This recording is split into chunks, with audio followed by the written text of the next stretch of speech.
আজিৰ ভিডিঅ'ত আমি কথা পাতিম সৰকাৰি ঘৰ পাবলৈ যোগ্যতা কি কি নথিপত্ৰৰ প্ৰয়োজন হয় ঘৰৰ লগত ফ্ৰী টয়লেট কেনেকৈ লাভ কৰিব সৰকাৰি ঘৰৰ ডিজাইন আৰু বাজেট কিমান হেখত এটা গুৰুত্বপূৰ্ণ কথা ঘৰৰ লিষ্ট আৰু ৰেজিষ্ট্ৰেচন আইডি কেনেকৈ আপোনালোকে অনলাইনত চাব পাৰিব নমস্কাৰ স্বাগতম জনাইছো অন্য এটা গুৰুত্বপূৰ্ণ ভিডিঅ লৈ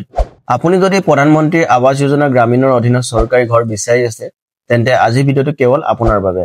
কেনেকৈ লাভ কৰিব পাৰিব সকলো কথা জনাম আজিৰ এই ভিডিঅত গতিকে ভিডিঅটো সম্পূৰ্ণকৈ চাব যদিহে আপুনি সৰকাৰি ঘৰ পাব বিচাৰে আৰু ভিডিঅটো ভাল লাগিলে এটাকৈ লাইক কৰিবলৈ নাপাহৰিব আৰু আপোনালোকে অসমৰ কোনটো জিলাৰ পৰা ভিডিঅটো চাই আছে এটো কমেন্ট কৰি জনাবলৈ নাপাহৰিব প্ৰধানমন্ত্ৰী আৱাস যোজনা গ্ৰামীণ হৈছে গাঁৱৰ ৰাইজক পকা ঘৰ প্ৰদানৰ লক্ষ্যৰে উলিওৱা এক কেন্দ্ৰীয় আঁচনি এই আঁচনিৰ জৰিয়তে অসমৰ গ্ৰামাঞ্চলৰ প্ৰতিটো যোগ্য পৰিয়ালক শক্তিশালী আৰু দুৰ্যোগ প্ৰতিৰোধী ঘৰ প্ৰদান কৰা হয় এই আঁচনিৰ অধীনত ঘৰৰ লগতে লেট্ৰিন নিৰ্মাণো সংযোজিত হৈ আছে স্বচ্ছ ভাৰত অভিযান গ্ৰামীণৰ অধীনত প্ৰতিটো ঘৰতে বিনামূলীয়াকৈ শৌচাগাৰ প্ৰদান কৰা হয় এই শৌচাগাৰ প্ৰদানে প্ৰধানমন্ত্ৰী হৰ ঘৰ টয়লেট আঁচনিৰ লক্ষ্য পূৰণ কৰে কিন্তু এটা ডাঙৰ কথা মেক্সিমাম পঞ্চায়ত অফিচৰ মানুহে ফ্ৰী টয়লেটৰ কথা জনাই নিদিয়ে যেতিয়া আপোনালোকৰ অন্তিম কিস্তিৰ বাবে জিঅ'টেক কৰে তেতিয়া আপোনালোকে ফ্ৰী টয়লেটৰ কথা পঞ্চায়তৰ সেক্ৰেটাৰী বা পঞ্চায়তৰ বা যি মানুহে আহক আপোনালোকৰ ঘৰত জিঅ'টেক কৰিবলৈ তেখেতৰ লগত কথাটো পাতিব কাৰণ ঘৰ সম্পূৰ্ণ হোৱাৰ পাছতহে 12000 টকা লেট্ৰিনৰ বাবে প্ৰদান কৰা হয় ইয়াতে আৰু এটা কথা যিসকলে অনলাইন জিঅ'টেক কৰিছিলে তেওঁলোকে নিশ্চয় গম পায় যে অনলাইন কৰোতে এটা অপচন পায় তাত হুডা আছে ঘৰত লেট্ৰিন আছে নে নাই হেতুত আপোনালোকে লেট্ৰিন নাই বুলি অপচনটো দিব আৰু তেতিয়া আপোনালোকে অটোমেটিক এই লেট্ৰিনৰ সুবিধাটো লাভ কৰিব তাৰ কাৰণে আপোনালোকে বেলেগকৈ ক্লেম কৰিব নালাগে আপোনালোকৰ যদি এই ভিডিঅ ৰিলেটেড কিবা কোৱেশ্চন থাকে বা কিবা কোৱাৰি থাকে নিশ্চয় কমেন্ট কৰি জনাব কাৰণ আপোনালোকৰ এটা কমেন্টে মোক ভিডিঅ বনাবলৈ বহুত সহাৰি জনায় গতিকে আপোনালোকে নিশ্চয় কমেন্ট কৰিব ভাল হোক বা বেয়া হোক আপোনালোকে নিশ্চয় কমেন্ট কৰি জনাব এতিয়া আমি কথা পাতিম এই সৰকাৰি ঘৰৰ কাৰণে যোগ্যতা কি প্ৰধানমন্ত্ৰী আৱাস যোজনা গ্ৰামীণ কেৱল গ্ৰাম্য বাসিন্দাৰ বাবে এক নম্বৰ প্ৰধানমন্ত্ৰী আৱাস যোজনা গ্ৰামীণ গাঁৱত বসবাস কৰা মানুহসকলেহে আবেদন কৰিব পাৰিব দুই নম্বৰ সৰকাৰৰ নিৰ্দেশ মৰ্মে যিসকলৰ ইতিমধ্যে পকা ঘৰ নাই তেখেতলোকৰহে এই ঘৰ পোৱাটো প্ৰথম প্ৰায়োৰিটি 3 নম্বৰ প্ৰায়োৰিটি বা অগ্ৰাধিকাৰ পৰিয়াল কোনবোৰ পৰিয়ালে প্ৰথমতে পোৱা অগ্ৰাধিকাৰ আছে ধৰক অনুসূচিত জাতি বা জনজাতি এসটি এসসি মানুহবোৰে আৰু মহিলা মুৰব্বী পৰিয়াল যিসকলৰ ঘৰত head of the family female হয় তেখেতলোকৰ ঘৰত প্ৰথম পোৱাটো অগ্ৰাধিকাৰ আছে আৰু শাৰীৰিকভাৱে অক্ষম সদস্য থাকিলে তেখেতলোকে প্ৰথম প্ৰায়োৰিটি পাব আৰু প্ৰাকৃতিক দুৰ্যোগ বা বানপানী ইত্যাদি ক্ষতিগ্ৰস্ত থকা এলেকাৰ মানুহে প্ৰথম প্ৰায়োৰিটি পায় এতিয়া আমি কথা পাতিম এই প্ৰধানমন্ত্ৰী আৱাস যোজনা গ্ৰামীণ পাবলৈ আপোনালোকৰ কি ডকুমেন্টছ থকাটো বা নথিপত্ৰ থকাটো প্ৰয়োজন প্ৰথমতে আপোনালোকক লাগিব আধাৰ কাৰ্ড ঘৰত যিমান সদস্য আছে গুটেকেজনৰে আধাৰ কাৰ্ড লাগিব আৰু বেংক পাছবুক বা চেক বুক আপোনালোকে দিব পাৰে যাৰ নামত আবেদন কৰি আছে তেখেতৰ নামত আৰু লাগিব আপোনালোকক এড্ৰেছ প্ৰুফত আপোনালোকে দিব পাৰে ৰেচন কাৰ্ড বা ভোটাৰ কাৰ্ড তাৰ পাছতে কাষ্ট সাৰ্টিফিকেট কাৰণ কাষ্ট সাৰ্টিফিকেট কিয় লাগে বুলি কৈছো মই যে ইয়াতে জাতি জনজাতিৰ কথা কৈছিলো যে এসটি এসটি কথা প্ৰথম প্ৰায়োৰিটি লিষ্টত আহে এই কাৰণে কাষ্ট সাৰ্টিফিকেটটো প্ৰয়োজন হ'ব পাৰে আৰু ডিজেবিলিটি সাৰ্টিফিকেট যদি আপোনালোকৰ ঘৰত কোনোবা যদি অক্ষম সদস্য আছে বা ডিজেবল পাৰসন আছে তেন্তে তেখেতৰ ডিজেবিলিটি সাৰ্টিফিকেট লাগিব তেতিয়া আপোনালোকে প্ৰথম প্ৰায়োৰিটি পাব যে ঘৰটো আপোনালোকে প্ৰথম পাব লাগে হেতু সৰকাৰে দিব আৰু এটা সেলফ ডিক্লাৰেচন লাগিব আপোনালোকৰ যে পকা ঘৰ নাই হেতু যদি আপোনালোকে অনলাইন কৰে তেনে self ডিক্লাৰেচনটো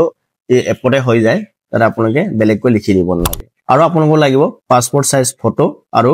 mobile number link with আধাৰ হেতু এটা গুৰুত্বপূৰ্ণ কথা আপোনালোকৰ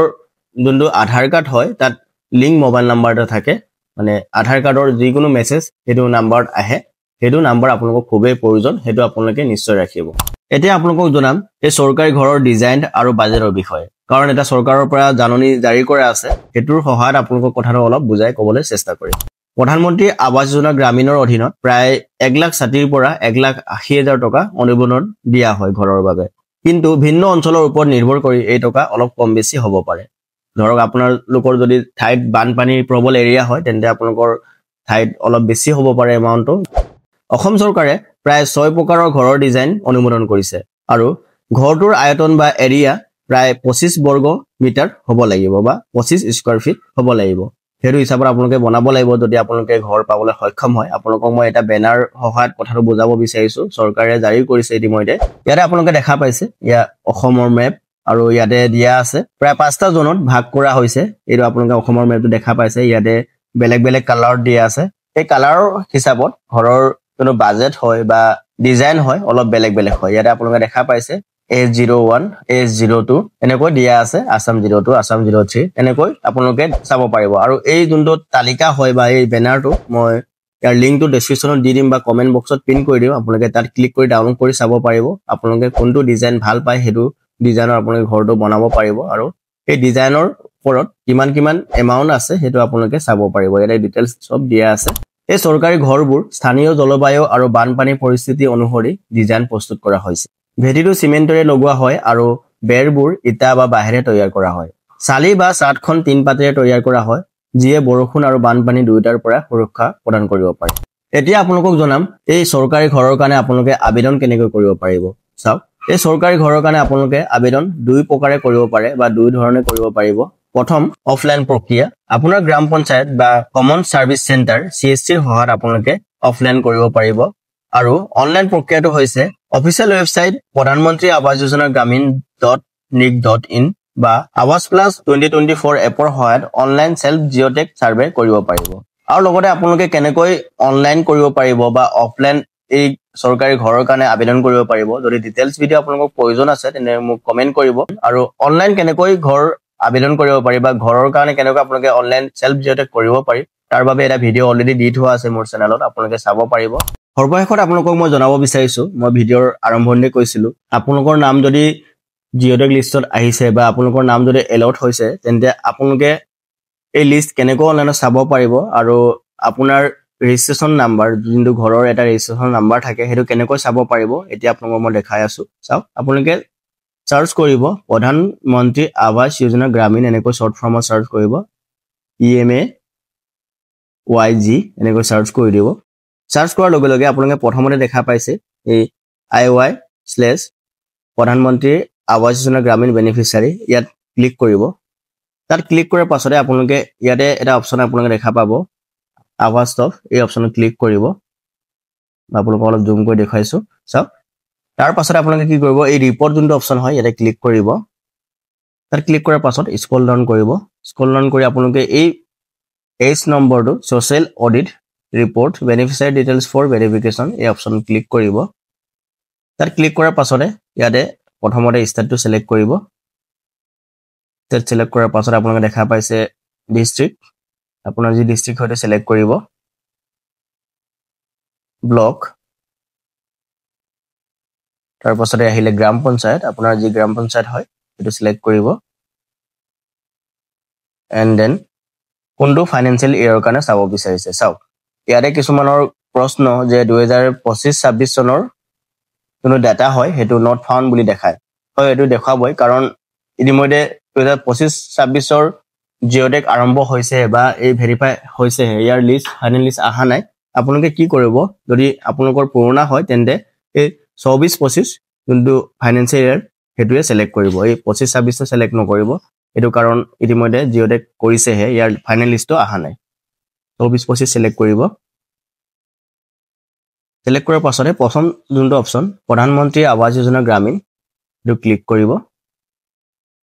তাত ক্লিক কৰাৰ পাছতে ইয়াতে ক্যাপচা কোড এটা আছে 51-40 কেতিয়াবা প্লাসও হৈ থাকে আপোনালোকে হেতু মনত ৰাখিব চাই লব হেতু সাবমিট কৰিব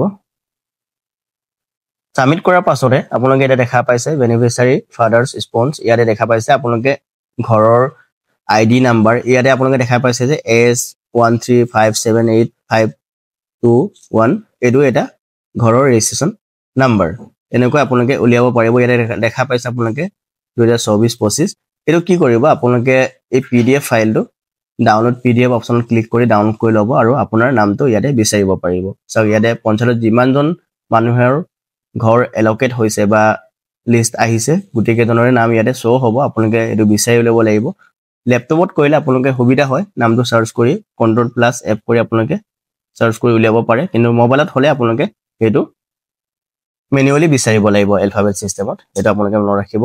গতিকে বন্ধু-বান্ধৱীসকল এয়া আছিল আজি ভিডিওটো যদি ভিডিওটো ভাল লাগিলে এটা লাইক কৰি নাপাহৰিব আৰু আপোনালোকে অসমৰ কোনটো জিলাৰ পৰা ভিডিওটো চাই আছে কমেন্ট কৰি জনাবলৈ নাপাহৰিব তেন্তে আজি ভিডিওটো ইমানতে সামৰণি মাৰিছো